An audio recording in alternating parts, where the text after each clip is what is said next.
In the last hour, we learned that the devices found here today were not explosive.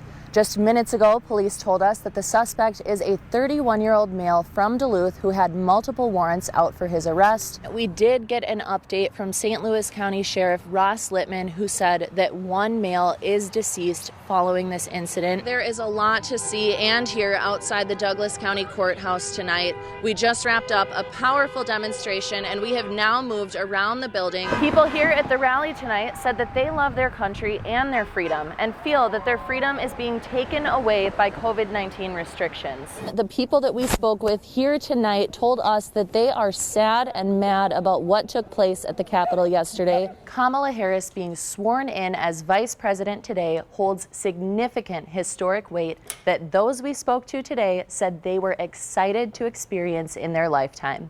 On the anniversary, Minnesotans everywhere were encouraged to participate in a 9-minute, 29-second moment of silence for George Floyd. Duluth Police Chief Mike Tuscan said he is committed to making progress in policing and welcomes the opportunity to work with the NAACP on improving policies and practices.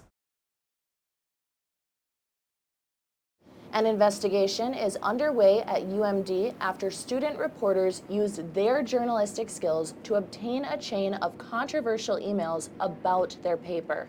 It was here on West 4th Street that his addiction hit its peak, as Howell sold drugs to fuel his own fire. But it was just across the street that he found his redemption. What started as a moment of inspiration 5 years ago has transformed into a miracle in motion for countless Northland families. To improve overall health and restore dignity to countless men and women, the Damiano Center has brought showers to the streets through their mobile shower unit. Come spring, where does all this snow go? And what does it mean for homeowners? Testing has been an essential tool throughout the COVID-19 pandemic, and as additional data comes out, we are learning even more about its importance. For experienced sewers, these masks take about 20 minutes to make, but with a little practice, anyone can do it. In order to get the shot, students must present a permission slip signed by parents. Once they've got it, they're good to go. In addition to paying with cash and coins, customers can now pay by scanning their phone at the entrance. Rather than take off all at once like in years past, runners this year took off in staggered starts of 45 at a time, 5 minutes apart. For nearly a year, no shirt, no shoes, and no mask meant no service in Duluth. But now, businesses and organizations can form masking policies of their own. Even along the path, walkers can still see where the old meets the new. For anglers, the Governor's Fishing Opener is so much more than casting a line into the water.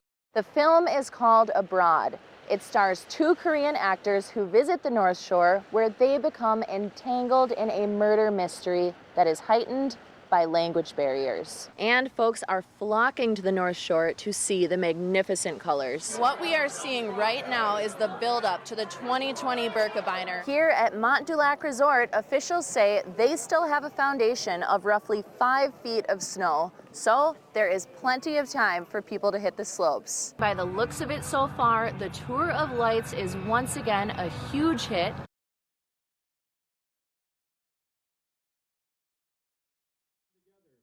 At a time in America when the lynching of black men was all too common, it was still widely known as one of the most heinous lynchings of the 1920s. 101 years since the dreadful day Elias Clayton, Elmer Jackson, and Isaac McGee were lynched in the streets of downtown Duluth, community members gathered to shed light on their lives and tell their story. Much of the story is told on the walls of this memorial, but community members want to see it in history books as well. This story needs to be told. It's an intricate piece of our history. We must acknowledge and teach what happened on this land.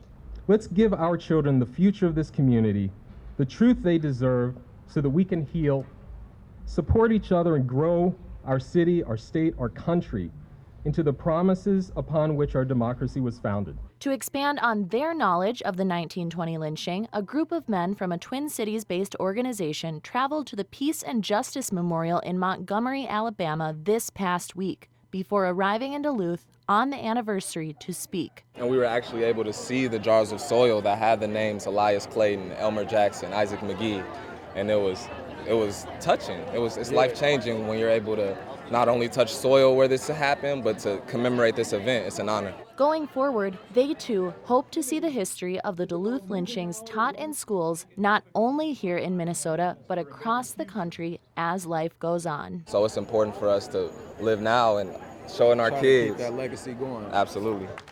With you in Duluth for WDIO News, I'm Emily Ness. Every veteran has a story. I was in the Air Force from 1970 into 1977. I did 18 months in Vietnam, and I came here in 1972. And on Wednesday, Frank Hickman cut the ribbon to open a new exhibit telling his story and others at the Richard I. Bong Veterans Historical Center. In many ways, the ribbon cutting was a lifetime coming. It's something that he's wanted his whole life. It's something that we've wanted his whole life. But sometimes, talking about the hardest parts of life takes a lifetime. I left home, I thought I was going to be a hero, and for years I carried guilt. At 69 years old, Hickman sat down with the Bong Center to share his story. It took quite a while because I kept getting emotional, and but we worked our way through it. Loved ones commended his bravery. He does not talk about the war at all, so some of the things that you're hearing now are the first times that we're hearing it as well. Thanks to support from loved ones, Hickman says he has come a long ways. But I had a really good support group, and I'm proud to be one of the veterans of Vietnam now. In its entirety, the exhibit includes the stories of 6 local veterans who served in Vietnam and Korea. We have 6 mannequin cases throughout the museum, and each mannequin represents a local service person. It is the largest exhibit the Bong Center has seen since it opened in 2002, with pictures, video testimonials, and more, paying tribute to veterans' service and sacrifice. Especially for the Vietnam veterans, they were not welcomed home very well. I think it was really important for us to show them how much we appreciate them and to welcome them home all these years later. The exhibit will remain open at the Bong Center for years to come. Hickman and his family hope his story and other local veterans' stories will help teach others about what they went through. I hope it gets people involved, more active, advocate more for your veterans, and don't let the history get lost. Remember all of those that served. And uplift veterans all over. Support your veterans. They fight for you, we should fight for them. I'm Emily Ness for WDIO News.